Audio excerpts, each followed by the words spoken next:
চলো আজ তোমাদেরকে দেখাবো 4 টাকের ব্লাউজ কিভাবে বানানো হয়।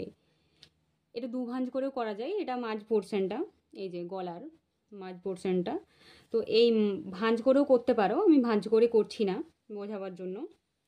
এই মাঝ বরাবর এখান থেকে নিচে আসবে কোমরের কাছটাই, এখান থেকে 4 ইঞ্চি, এই যে 4 ইঞ্চিতে দাগ দেবে, ঠিক আছে? দাগ দিয়ে আর এদিকেও 4 ইঞ্চিতে কিংবা 3 ইঞ্চিতে, যার যতটা এখান থেকে বেস্ট পয়েন্ট,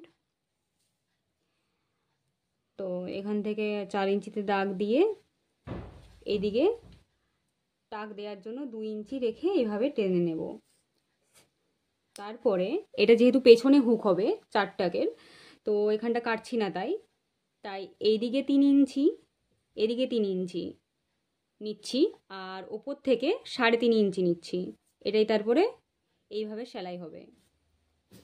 আর এই আর্মহোলের দিকে এই যেখানটায় কোণের মতো শেপটা হচ্ছে, এই যে দাগ দিয়ে আছে, এখানটা থেকে সামান্য একটু উপরে এইভাবে 3 ইঞ্চি অবধি নিয়ে নেব। আর এটা একদম সরু হবে দাগটা, সেজন্য আর এখানে মাপ নিচ্ছি না। সেম সাইডে এটা আছে আমার ওই 10 ইঞ্চি মতো, তো আমি 5 ইঞ্চিতে একটা দাগ নিয়ে এইদিকে একটা চুড়ি বসাবো। এই যে এখানটা একটা চুড়ি বসাচ্ছি আমি,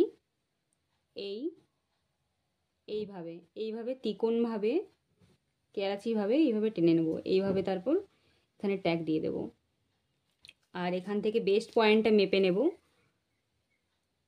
এই যে 10 ইঞ্চি। চুড়িটার মাঝ বরাবরই হচ্ছে পুরো, এই দেখো। এইভাবে সেম এদিকটাও করবে, তাহলেই হবে।